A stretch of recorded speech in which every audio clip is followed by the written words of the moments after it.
కాలాన్ని కూడా నడిపిస్తుందని ఆ గురువు రూపంలో జ్ఞానం అందించినటువంటి గీత సంక్షిప్త రూపంలో విశాలమైనటువంటి ధర్మం యొక్క జ్ఞానాన్ని అందిస్తున్నది. ప్రపంచంలో ఒక పుస్తకానికి జయంతి అనేది ఇంకొకటి ఎక్కడ కూడా జరపరు. ఈ భగవద్గీతకే గీతా జయంతి అనే ఒక కార్యక్రమం ఉంటుంది.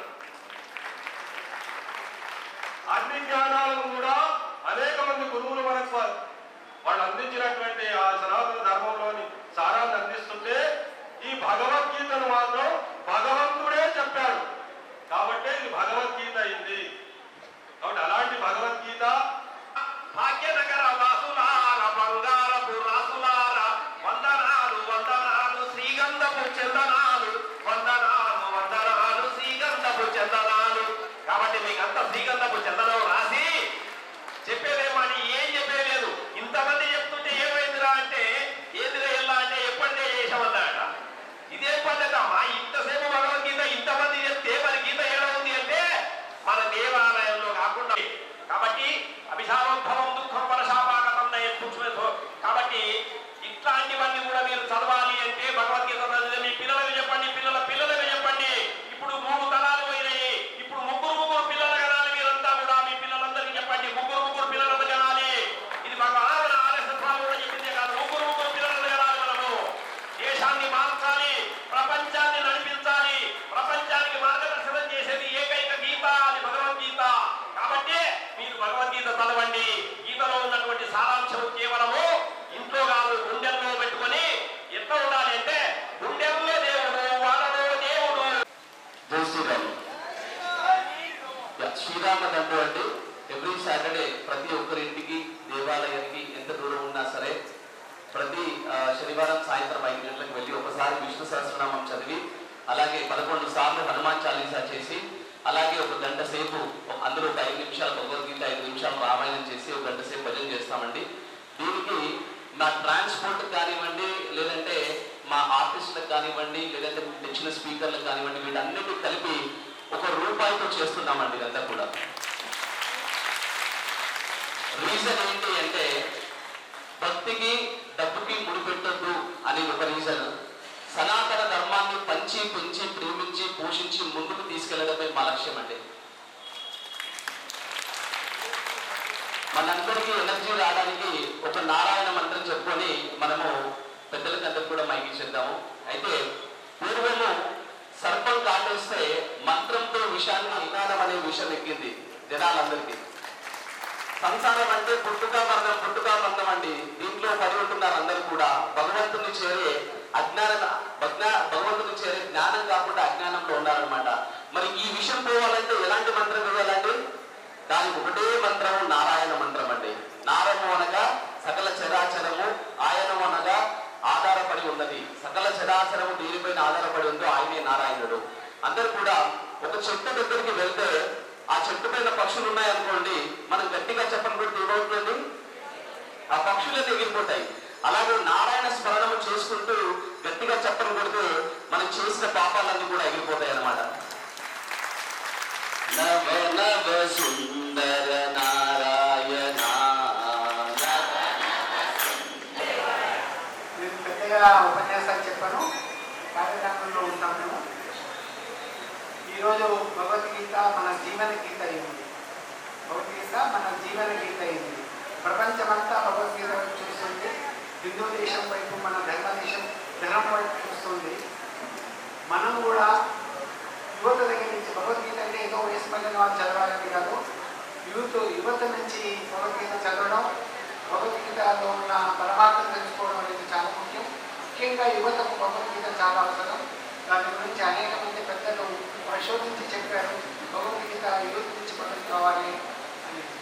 ఆ విధంగా భగవద్గీత ప్రచారంలో తీసుకొచ్చిన మన తెలంగాణ మలయాళ స్వామి స్వామి బిల్లదానికంలో శ్రీ రచించారు. వారు 18 సంవత్సరాల క్రితం సరస్వతి నగర్లో మాకు విష్ణు సహస్ర పారాయణ చేయండి నాయన అని మనకి నిరీక్షించారు. 18 సంవత్సరాలుగా ఒక ఇంట్లో 21 రోజులు పారాయణం మేము జరుపుతున్నాము. దాదాపు 6 బ్రాంచ్లు మేము ప్రారంభించాము. నారాయణ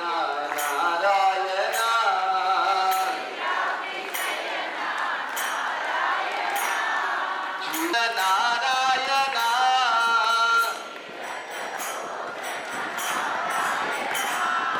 ఘనశ్యామ నీల నారాయణ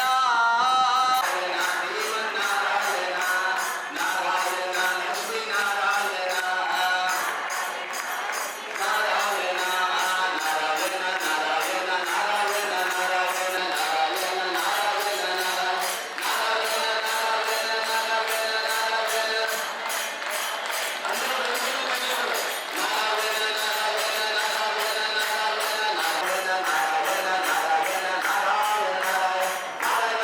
प्रणतक्लेशनाशाय गोविंदाय नमो नमः। तेलुगु राजू, मुझे तेलुगु भाषा बोलने नहीं आती, तो मैं हिंदी में आपके साथ बात कर सकता हूँ क्या? धन्यवाद जी। सबसे प्रथम भगवान जी को सादर साष्टांग नमन करता हूँ, उनको भी प्रणाम करता हूँ। आपके सामने 2-3 बातें प्रस्तुत करता हूँ। इन्होंने कहा मेरा भी परिचय दीजिए और मैं क्या करता हूँ वो भी परिचय दीजिए। तो मैं गाचीबौली एरिया में रहता हूँ, मैं माइक्रोसॉफ्ट में सर्विस करता हूँ, काम करता हूँ और पिछले 8 सालों से हमारे यहाँ हम भगवद गीता का चिंतन अध्ययन श्रीनिवास गारू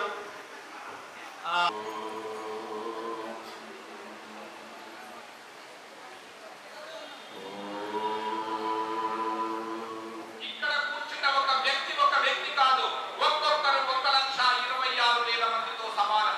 ప్రపంచానికి భగవద్గీతని బోధించాల్సినటువంటి ఆలోచన విధానము మన భారతీయ సనాతన ధర్మము.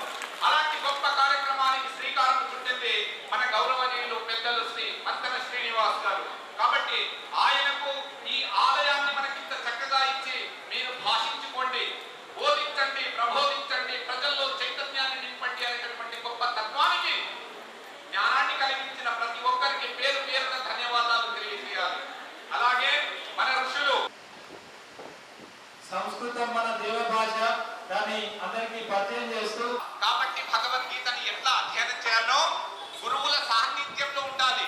ఒక గురువుని వెతుక్కోండి, అది సద్గురువు అయి ఉండాలి. సద్గురువు అంటే పరిపూర్ణమైన మనసును జయించి విజయాన్ని పొంది ఏకదశలో ఉండి ఏకదశ గురించి బోధిస్తూ విజయాన్ని ఎలా సాధించాలో చెప్పగలిగే సామర్థ్యం.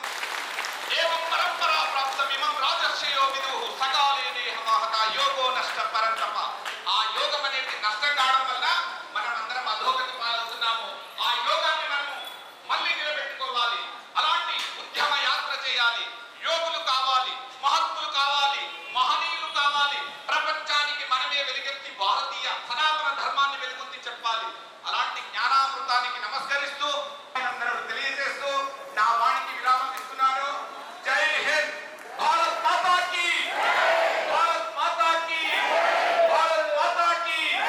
కృష్ణం వందే, కృష్ణం వందే, కృష్ణం వందే. జై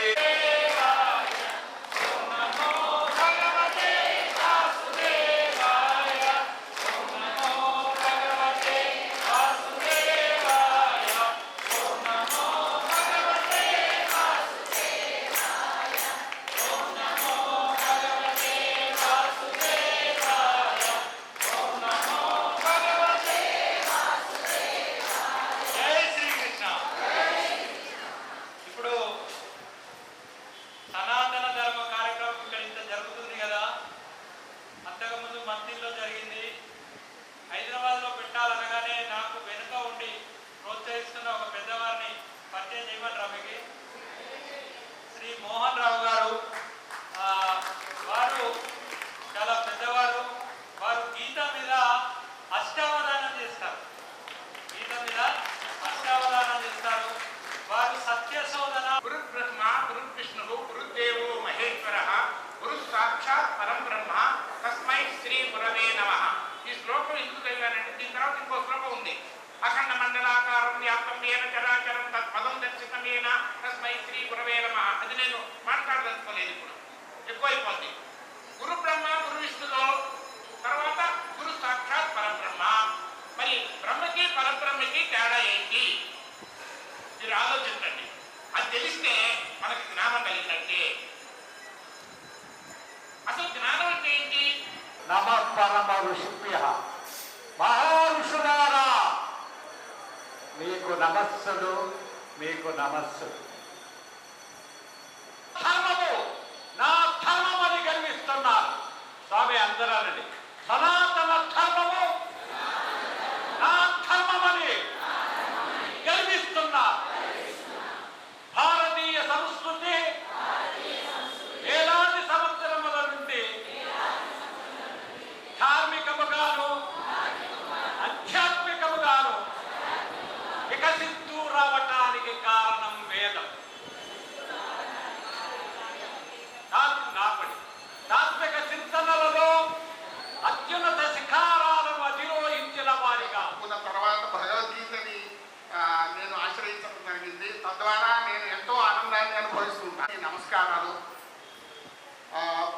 నాకు భగవద్గీతలో నచ్చినటువంటి ఒక శ్లోకాన్ని ప్రస్తావిస్తాను.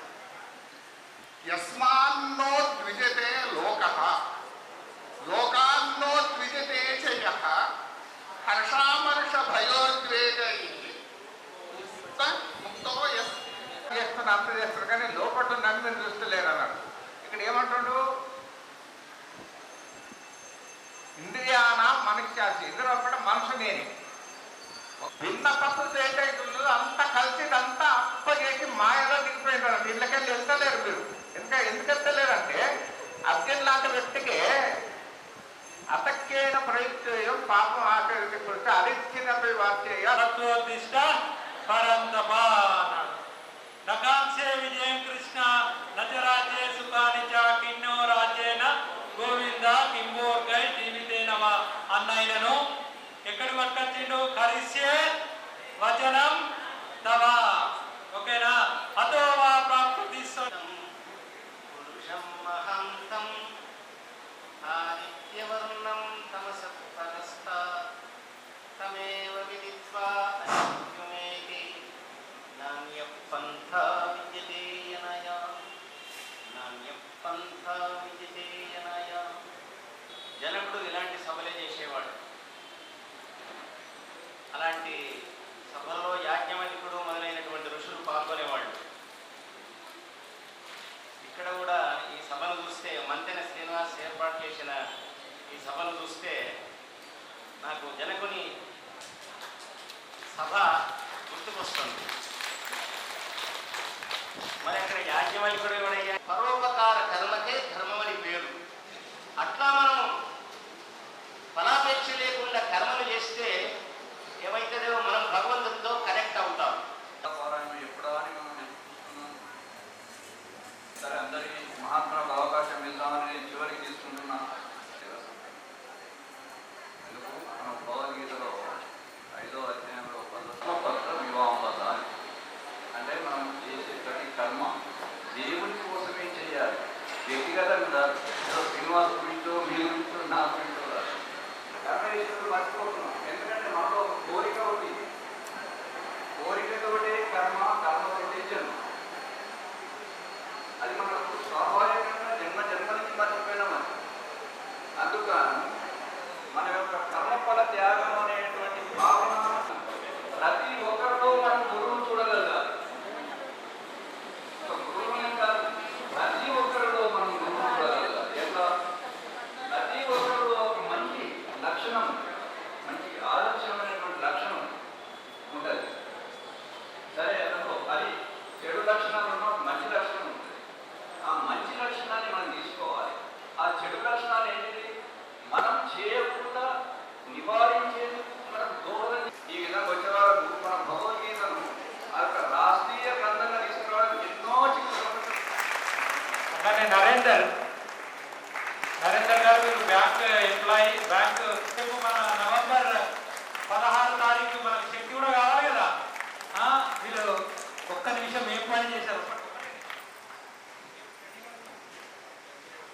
सभी को जय हिंदू राष्ट्र, जय गौ माता। मेरा नाम आदित्य है। हम अखंड हिंदू राष्ट्र सेना से है। हम लोग हर एक स्कूल में जाके हनुमान चालीसा का प्राणायाम कराते रहते। ऑलमोस्ट 30 स्कूल्स में अभी तक हम हनुमान चालीसा प्राणायाम कराए और 10,000 से ज्यादा फ्री हनुमान चालीसा बुक्स हम डिस्ट्रीब्यूट करें। ऑलरेडी 2 मेडिकल कैंप्स एग्जीक्यूट करें। लास्ट मंथ 18 के दिन हम एग्जीक्यूट करें। Thank you. నిజంగా ఒక కర్మయోగి మన ఇంత పెద్ద ప్రాంగణాన్ని, ఒక ధార్మిక కుటుంబాన్ని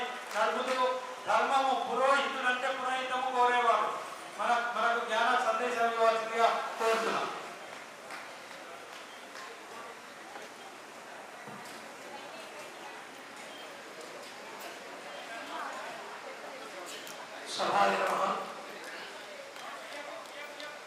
విచ్చేసినటువంటి ఆధ్యాత్మిక బంధువులకి, వారి కుటుంబానికి కృష్ణం వందే జగద్గురు శ్రీకృష్ణ పరమాత్మ యొక్క మంగళాశీస్సులు పరిపూర్ణంగా ఉంది. ఇలాంటి ఆధ్యాత్మిక కార్యక్రమాలు అనేకం మాతో మీతో మేము కలిసి పనిచేయాలని కోరుకుంటూ మందన్ శ్రీనివాస్ గారు పోయిన నెల 9వ తారీఖు వరకు ఆయన ఎవరో నాకు తెలియదు. ఈ దేవాలయానికి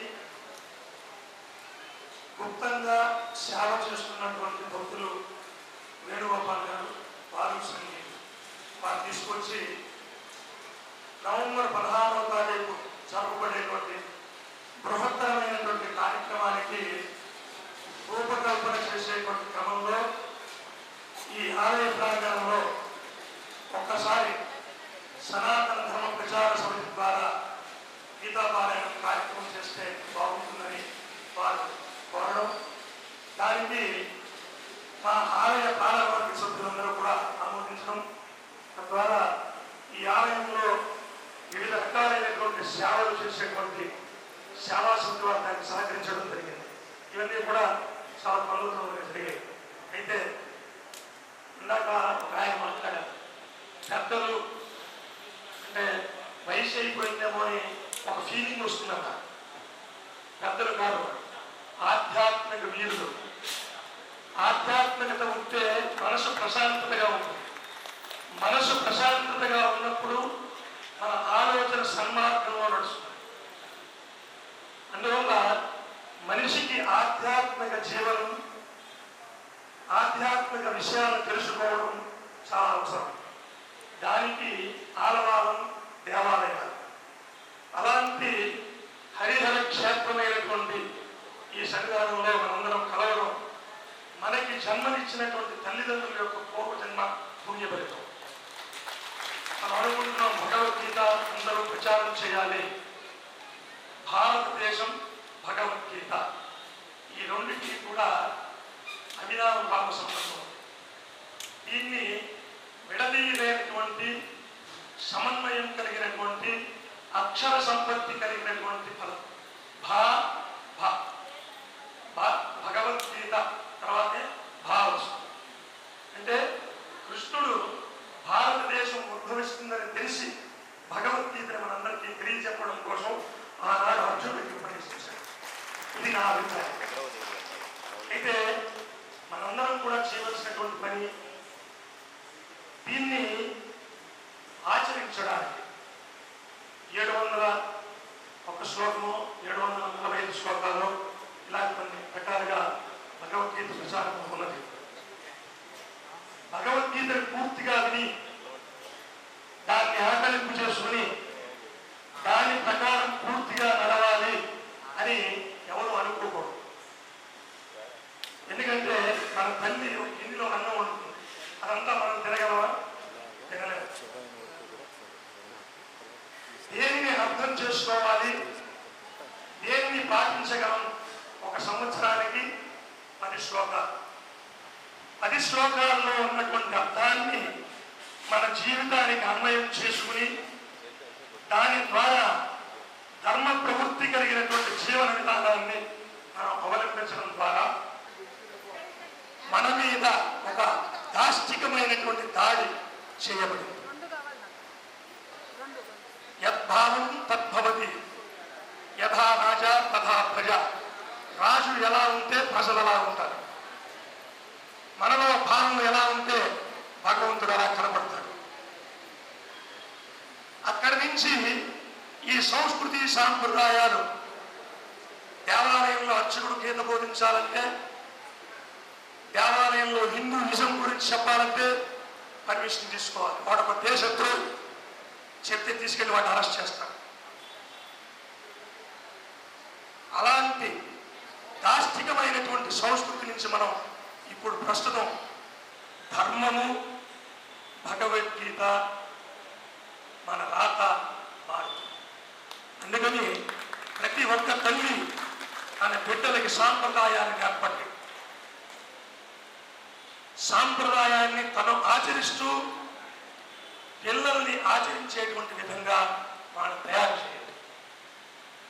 ఒక కర్షకుడు, ఒక వ్యవసాయదారుడు తన భూమిలో విత్తనం వేస్తే ఆ చెట్టు బలంగా లేకపోతే, ఫలితం సరిగ్గా రాకపోతే తర్వాత పంటకి ఎలా ఏం చేస్తే బాగా ఫలితం వస్తుందని ఆలోచిస్తాడో, అలాగా మన పిల్లలు మన మాట వినకపోతే, మనం చెప్పింది ఆచరించకపోతే మనం ఎలా చేయాలి అనే ఆలోచన మనలో రావాలి.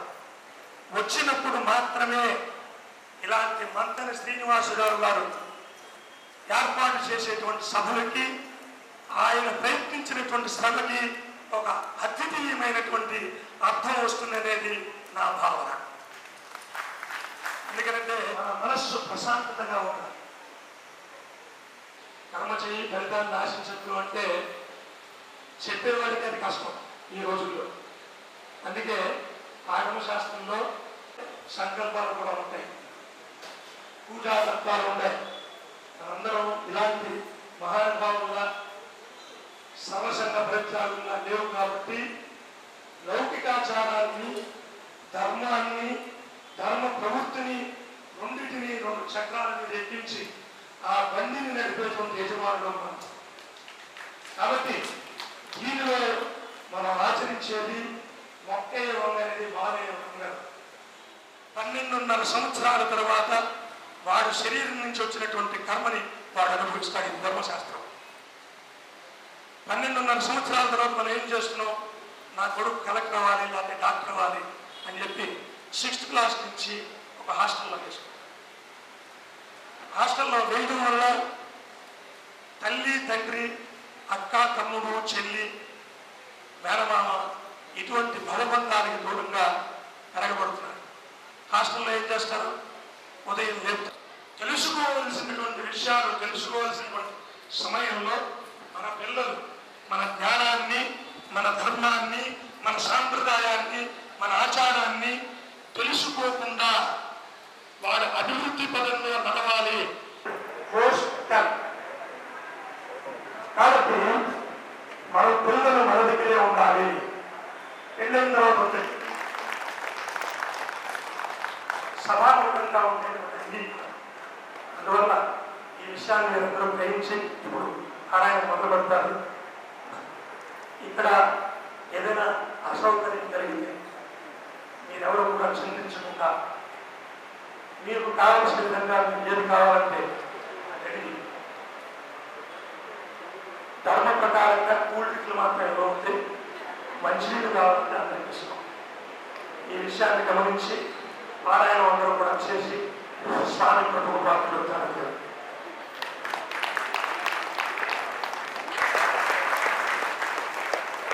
అయితే ఇంకా ఒక్క వ్యక్తులను పరిచయం చేయాలి. మనకి గుడి అయ్యగారిని, పాలక మండలిని పరిచయం చేసి ఈ కార్యక్రమానికి మూల కర్తగా ఉన్న వేణుగోపాల్ గారి దంపతులు ఇద్దరిని ముందుకు రావాల్సిందిగా కోరుతున్నాం. ఒక్కసారి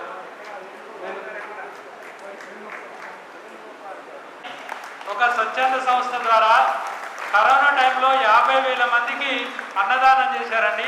ఎక్కడ పుష్కరాలు జరిగినా అక్కడికి వెళ్ళి వాళ్ళు అన్నదాన కార్యక్రమాలు చేస్తుంటారు. వారు ఒక అయ్యప్ప టెంపుల్ నడిపిస్తున్నారు.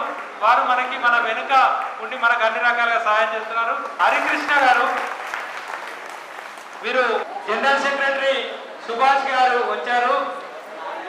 ఆలయ ధర్మకర్త రామ్ గోపాల్ గారు, తర్వాత ప్రెసిడెంట్ గారు గుప్తా గారికి గట్టిగా దెబ్బలు కొట్టాలి. ఇప్పుడు మనకి మంచి అన్న ప్రసాదం ఉంది. మనకి ఈ కమిటీ వాళ్ళకి ప్రత్యేక ధన్యవాదాలు. మాకు చెప్పింది ఒకటేనండి. అందుకని హిందూ ధర్మానికి, సనాతన ధర్మానికి ఎంతకైనా వెళ్ళడానికి మేము మా దేవాలయం తరపు నుంచి మేమందరం రెడీగా ఉన్నామండి. మాకు నేర్పింది మా గురువు గారు. ఈ యొక్క సంస్కృతి శ్లోకాల అర్థాలు తెలియకపోయినా కానీ మేము ప్రతి ఒక్కరికి అండదండలుగా ఉంటామని మా దేవాలయ కమిటీ తరఫున మీ అందరికీ మనం చేసుకుంటున్నాం.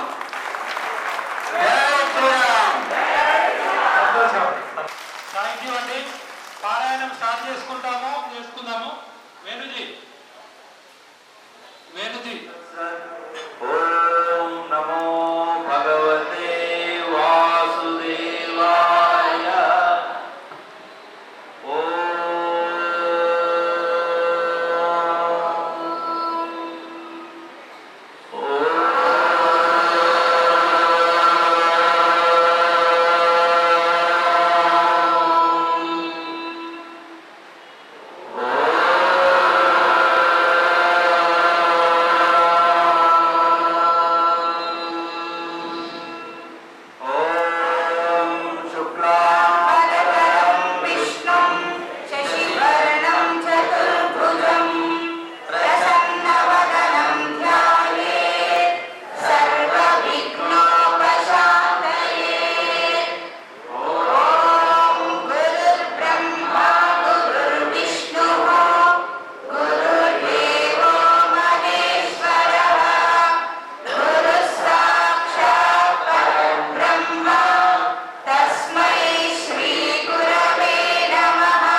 చేసుకున్నాము.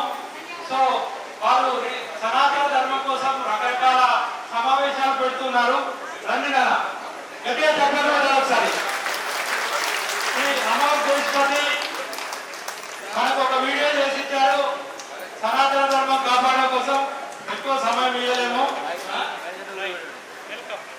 ఒకసారి మనమంతా అప్పటి నుంచి శ్రీకృష్ణ పరమాత్మని ధ్యానం చేసుకున్నాము. అయితే ఆయన చెప్పిన మాట ఒకటే నాకు అర్థమైంది, నేను తెలుసుకున్న గీత, నాకు అర్థమైన గీత. అది మీ అందరితో పంచుకునే ప్రయత్నం చేస్తాను. ఎందుకంటే మీ అందరికీ తెలిసిందే గతంలో ఏం జరిగింది, మీ చిన్నప్పుడు ఏం జరిగింది, ఇప్పుడు ఏం జరుగుతుంది. మీ దగ్గర నుంచి మా దగ్గరకు వచ్చేసరికి ధర్మం ఎక్కడి నుంచి ఎక్కడికి వచ్చింది. మా తర్వాత తరాలకి అంటే మీ మనవాళ్ళకి, మీ ముని వాళ్ళకి ఆ ధర్మం చేరవేయాల్సినటువంటి బాధ్యత మీరు మాకు అప్పచెప్పారు. ఖచ్చితంగా దాన్ని చేరవేర్చడంలో మా వంతు కృషి మేము చేస్తాం. అయితే ఇక్కడ ఒక విషయం, ఇప్పటికీ మీ అందరికీ తెలిస్తే రీసెంట్ గా జరిగినటువంటి ఒక సంఘటన పహల్గాంలో ఏం జరిగింది. కేవలం హిందువులు, మీరు హిందువులా కాదా అని తెలుసుకొని మాత్రమే అతి క్రూరంగా దాదాపుగా 26 మంది పైన బుల్లెట్ల వర్షం కురిపించారు. వాళ్ళు చేసుకున్న పాపం ఏందయ్యా, వాళ్ళు చేసిన తప్పేందయ్యా అంటే భారతదేశంలో ఏకైక హిందూ రాష్ట్రంలో హిందువుగా పుట్టడం. దాన్ని మనం పాపంగా అంగీకరిస్తామా? అది మనం చేసిన తప్ప.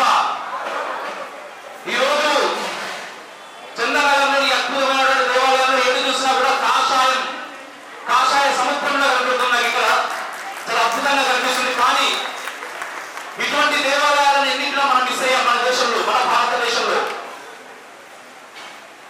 మన పైన ఎంతో మంది దాడులు చేశారు. మీ అందరికీ తెలియదు కాదు, ఎంతో మంది దాడులు చేశారు మన ధర్మం మీద. ఎందుకు దాడి చేశారు? ఇప్పుడు మనం చదువుతా ఉంటే మన చరిత్ర మనకు చెప్తా ఉంటుంది, అదే భారతదేశం అనేది నిరుపేద దేశం వల్ల ఆయన ఇక్కడ జ్ఞానం లేదు. వాడు ఎవరో ఎక్కడి నుంచో ఢిల్లీ వచ్చి మనకు జ్ఞానం నేర్పిండు, మనకి ఇంగ్లీష్ నేర్పిండు, మనకు చదవడం నేర్పిండు, అది లేకపోతే మనం అడుగుతలేటోళ్ళం అని మాట్లాడుతూ ఉంటారు. మన బుద్ధి తక్కువ, మన స్కూల్లో మనకు అదే నేర్పుతారు, మనం అదే చదువుతుంటే మనం మన పిల్లలకు అదే చెప్తా ఉంటాం. ఇంత అడుగుతున్న దేశం మీదకి అన్ని వందల సంవత్సరాలు, అన్ని వేల సంవత్సరాలు వేరే పరాయి వాళ్ళు ఎందుకు దానికి వచ్చారు? అమ్మా ఎక్కడైనా అంటే బెల్లం ఉన్న దగ్గరికే చీమలు వస్తాయి, కానీ అలా ఏం లేకపోతే ఎందుకు వస్తాయి? దానికి పర్యాపాలన ఏం లేకొస్తుందా? మన దగ్గర ఉన్నదాన్ని, మన దగ్గర ఉన్నటువంటి జ్ఞాన సంపదను తోసేసారు, మన దగ్గర ఉన్నటువంటి ఆస్తులను తోసారు. ఎన్ని చేసినా కూడా హిందువులుగానే ఉంటున్నారు, మతం మారతలేరు. వీళ్ళు ప్రాణాలు తీసిన మతం మారతలేరు, ఆడోళ్ళ మానాలు తీసిన మతం మారతలేరు. ఏమున్నదా ఈ మతంలో? ఎక్కడ కనెక్ట్ అయి ఉన్నారు వీళ్ళందరూ అంటే వాళ్ళకి అర్థమైంది ఏంటంటే దేవాలయం. భారతదేశానికి దేవాలయాన్ని, దేవుణ్ణి దూరం చేసే తప్ప మీరు మతం మారాలి. మతం ఎందుకు మారాలి? మతం ఎందుకు మారాలంటే సనాతన ధర్మం మనకి ఏం చెప్తున్నా, మనకి ఏం తెలుస్తుంది, భగవద్గీత ఏం చెప్తున్నా, మన నాగరికత చెప్తా. దయచేసి ఎవరైనా తప్పుంటే గురువులందరూ క్షమించాలి. ఎందుకంటే చాలా చిన్నవాడిని అన్ని రకాలుగా తల్లి మాట్లాడించింది మాట్లాడుతున్నా. గీతలో నాకు బాగా నచ్చిన శ్లోకం, ఎత్ర యోగీశ్వర కృష్ణో ఎత్ర పార్థో ధనుర్ధారి తత్ర శ్రీ విజయోద్భుతి ధ్రువాణి తిరుమతిరుమ. ఏం చెప్పింది అక్కడ? కృష్ణ భగవానుడు అర్జునుడిని తీసుకుపోయింది లోపలికి. అర్జునుడిని తీసుకుపోయింది, అర్జునుడి బాగా నడవన్నాడు. తీసుకుపోయారు, మధ్య రాగారు యుద్ధంలో, కురుక్షేత్రంలో. అందరిని చూసిన తర్వాత అందరు నావాళ్ళే, మా పిన్నాయన కొడుకు ఉన్నది, బావా వీళ్ళందరినీ సంపించినటువంటి రాజ్యం నాకెందుకు అవసరమా అన్నాడు. మరి ఈ విషయం నీకు యుద్ధానికి వచ్చే ముందు తెలియదా? నీ పిన్నాయన కొడుకుని వచ్చిన తర్వాత మధ్యలో వచ్చిన తర్వాత ఇప్పుడు వాళ్ళని చూసిన తర్వాత అర్థమైందా? అయినా ఎవరయ్యా నీ వాళ్ళు ఇక్కడ? నువ్వు ఎవరితో యుద్ధం చేస్తున్నావు? నా వాళ్ళు నీ వాళ్ళు కాదు. అధర్మం పైన నువ్వు యుద్ధం చేస్తున్నావు, ధర్మం కోసం యుద్ధం చేస్తున్నావు. ఆ ధర్మం నిలబడితే నువ్వు నిలబడేది. నీ ధర్మాన్ని నమ్ముకుని ఉన్న జనాలు నిలబడతారు, ఈ ధర్మాన్ని నమ్ముకుని ఉన్న భారత భూమి నిలబడుతుంది అని చెప్పిండు ఆయన. యుద్ధం చేపించిండు, గెలిపించిండు. అయితే మరి అక్కడ యుద్ధం చేసింది అర్జునుడు, చేపించింది కృష్ణుడు. అది చదువుకొని మనమేం తెలుసుకోవాలి? కేవలం పారాయణంతో భగవద్గీతని, అదే మన అదృష్టవశాత్తు దేవాలయంలో పారాయణం చేస్తున్నాం. మన అదృష్టం అది. నిజంగా ఇంతకుముందు భగవద్గీతని మనకు దూరం చేసేవి తల్లి.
ధర్మం ఎక్కడ ఉంటే అక్కడ మాత్రమే కృష్ణుడు ఉంటాడు. అందుకోసమే పాండవుల వైపు నిలబడి అక్కడ పాండవులు కాదు ధర్మం.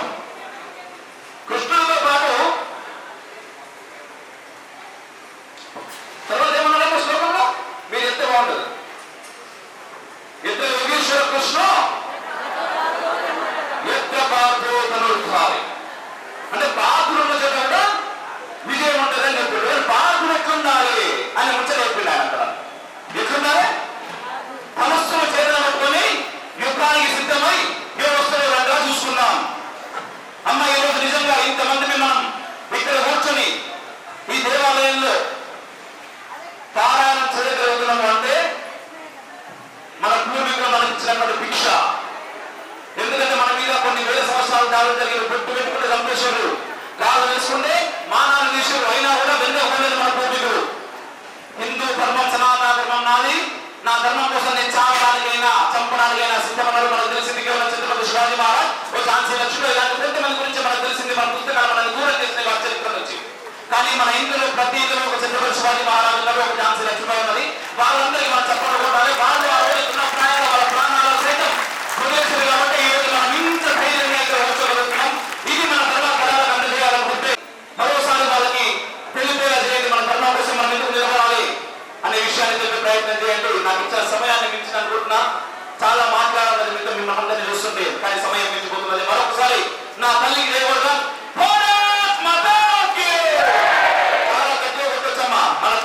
మన తల్లి బాగుంటుంది, మన అందరం బాగుంటాం.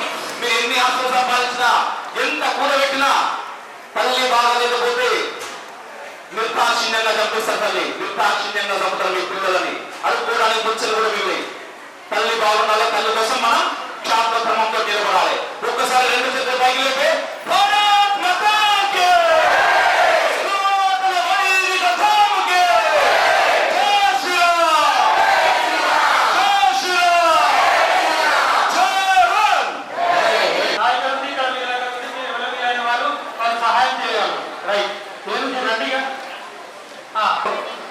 మాట్లాడిన వాళ్ళలో ఒక వర్షం ఉరువులతో కూడి చల్లులు పడినట్టుగా ఒక యువకుడు మాట్లాడాడు. అలాగే ఈ రెడ్డి గారు ఒకసారి నేర్చుకున్నారు. వారు కూడా మంచి పాటలు పాడారు, అందరినీ కూడా ఆనందించారు. మిగతా వారు సబ్జెక్టు మీద మాట్లాడారు. అది కూడా చాలా అవసరం, చాలా సంతోషం. కార్యక్రమం ముగింపు దశకు వచ్చింది.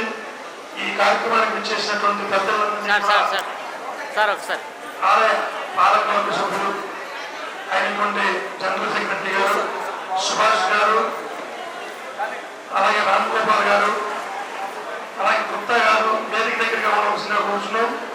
ముందుగా ఈ కార్యక్రమాన్ని నిర్వహించడానికి నాంది పలికినటువంటి వ్యక్తి మంతని శ్రీనివాస్ గారు. మంతనము అంటే అందరినీ కూడా సమన్వయపరిచి చిలకరించి ఈ సమావేశాన్ని ఏర్పాటు చేసినటువంటి శ్రీనివాస్ గారిని శాసనసభలో సత్కరించవలసిన కోరుతున్నాం.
ఆవశ్యకత మంచిది. మొదలు మీరందరూ కూడా ఒకసారి ఈ దేవాలయ ప్రాంగణంలో అన్నప్పుడు మనల్ని ప్రోత్సహించిన జై శ్రీకృష్ణ, జై శ్రీకృష్ణ, జై శ్రీకృష్ణ. చంద్రనగర్ అంతినవాడాలి మనది. జై జై గీత, జై జై గీత, జై జై గీత. తర్వాత భోజనం ఉండదు. కాబట్టి మీరు అందరూ కూడా కొద్దిగా ఓపికగా ఉన్నది మనందరికీ. మనకు కావాల్సింది ఏంటంటే మహాజన సాంగత్యం. గురువులు కావాలి, కృష్ణం వందే జగద్గురు కావాలి. కాబట్టి అలాంటి ధర్మం కోసం వచ్చిన మీ అందరికీ పేరు పేరున స్వాగతం చెప్తూ మన కార్యక్రమము 2 వరకు ముగుస్తుంది. కాబట్టి మీరు ఏమి ప్రశాంతంగా ఉండండి. పెద్ద పెద్ద వాళ్ళందరూ వచ్చారు. ప్రశాంతంగా మనం అన్ని సందేశాలు విని మనం భగవద్గీత పారాయణం చేసుకొని వెళ్తాము. దయచేసి సెల్స్ అన్ని స్విచ్ ఆఫ్ చేసి పెట్టండి. కాలము మళ్ళీ రాదండి. ప్రపంచంలో అతి విలువైంది ఏంటి? కాలం. కాబట్టి అన్నీ మనం చేయొచ్చు. ఓకేనా? నా తదుపరి ఒకరికొకరు మాట్లాడతారు. కాలము పాటిస్తూ మాట్లాడవలసిందిగా భక్తులను కోరుతూ తొలుతగా మీరు జడ్చెల్లకి గట్టిగా చెప్పని కొట్టాలి. 60 గ్రామాలలో వారు భగవద్గీత మీద 1800 ప్రశ్నలతోని ఒక గీత బుక్ రాశారు. వారు జిఎస్ స్వామి ద్వారా ప్రశంసలు పొందారు. వారు ఒక 5 నిమిషాలు మాట్లాడవలసిందిగా కోరుతున్నా. ఏమ్మా మనం అందరూ ఓపిక ఉన్నారా? ఇలాంటి గొప్ప బుక్ రాసిన మహేశ్వర్ గారికి గట్టిగా, వారు చేస్తున్న పనికి గట్టిగా. ఓం నమో బ్రహ్మాదిభ్యో బ్రహ్మ విద్యా సంప్రదాయ కర్తృభ్యో వంశ ఋషభ్యో మహద్భ్యో నమో గురుభ్యః. యుక్తాహార విహారాయ వివిక్త స్థలవాసినే మలయాళయతీంద్రాయ బ్రహ్మనిష్టాయ నమః. కృష్ణ వందే జగద్గురు అని నినాదిస్తూ మీతో నినాదం ఇప్పించడానికి నేనేం ప్రయత్నం చేయను. ఎందుకంటే సభకు బాధ్యత వహించే వాళ్ళు ఆ పని చేయాలి. మధ్య మధ్యలో వచ్చిన వాళ్ళు ఉపన్యాసం చెప్పే వాళ్ళు తమ సమయాన్ని వృధా చేసుకోకుండా 4 అమూల్యమైన విషయాలు చెప్పడానికే ప్రయత్నం చేయాల్సిన అవసరం ఉంది. వ్యక్తిగత స్తోత్రం కూడా పెద్దగా అవసరం లేదు. కాకపోతే 2 మాటలు వారు చెప్పారు. వారితో ఎక్కువ పరిచయం లేదు నాకు. పరిచయం శ్రీనివాస్ గారు, ప్రసన్న చిన్నప్ప గారు, వీళ్ళంతా కూడా మేము కలిసి పనిచేసిన సందర్భాలు ఉన్నాయి. ఆ పేరు ఉమ్మెంతల మహేశ్వర్, రిటైర్డ్. నన్ను రక్షించేటటువంటి వాడు ఉన్నాడు. నేను ఏమీ భయపరిస్తున్నాను. వీట రాక భయక్రోధగా ఇట్లా చెప్తూ ఉంటే ఆ శ్లోకాలు అట్లాగే వస్తూ ఉంటాయి. అట్లా ముందుకెళ్ళినట్టయితే చివరి మాటలో ఒక మాట చెప్పి నేను ముగిస్తాను. ఎందుకంటే 5 నిమిషాల్లోనే కూడా 10 నిమిషాలు కానీ తీసుకోడు, న్యాయం కాదనమాట. అందుకని ఇందాక చెప్పారు ఏమని, ఎత్ర యోగేశ్వర కృష్ణ ఎత్ర పాపో ధనుధర తత్ర శ్రీ జనీయోభూతి ధ్రువానీంద్ర మధ్యమా. ఇక్కడ ఇది అర్థం చెప్పుకొని ముగిద్దాం. యోగీశ్వరుడు కృష్ణ పరమాత్మ ఎక్కడైతే ఉన్నాడో ఆ యుద్ధరంగంలో ఎవరు ఉన్నారు? కృష్ణ పరమాత్మ ఉన్నాడు, అర్జునుడు ఉన్నాడు. అర్జునుడు ఏమంటుంది ఇక్కడ? ఎత్ర యోగీశ్వర కృష్ణ తత్ర పాపో ధనుధర, ధనుస్సును చేతిలో ధరించినటువంటి వాడు. ధనుస్సు అంటే ఇక్కడ ఏమర్థం చేసుకున్నాం? మనమైతే యుద్ధానికి వెళ్ళాం. ఆపరేషన్ సింధూర్ అంటే ఆ మహానుభావుడు మోడీ గారు చేయించుడు, కానీ మనకేం యుద్ధ అవకాశాలు లేవు. మనమేమో సైనికులు కానీ కాము. ఎవరైనా ఉంటే మాజీ సైనికులు ఉండొచ్చు.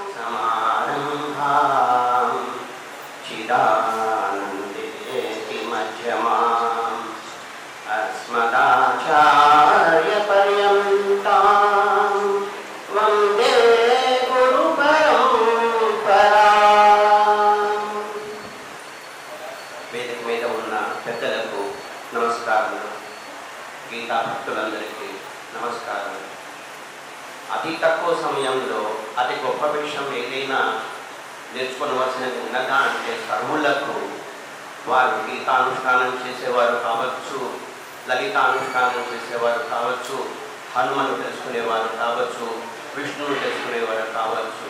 భారతదేశము మధ్య భారతదేశము చాలా తిరగడం జరిగింది. 40,000 కిలోమీటర్ల యాత్ర చేసి గీతా ప్రచారంలో పాల్గొనడం జరిగింది.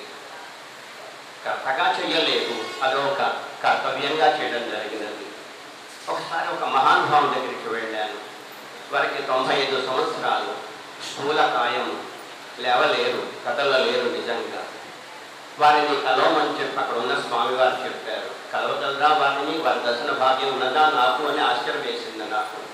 కలవండి, వారిని అడుగుతానంటే వారు అనుగ్రహించారు.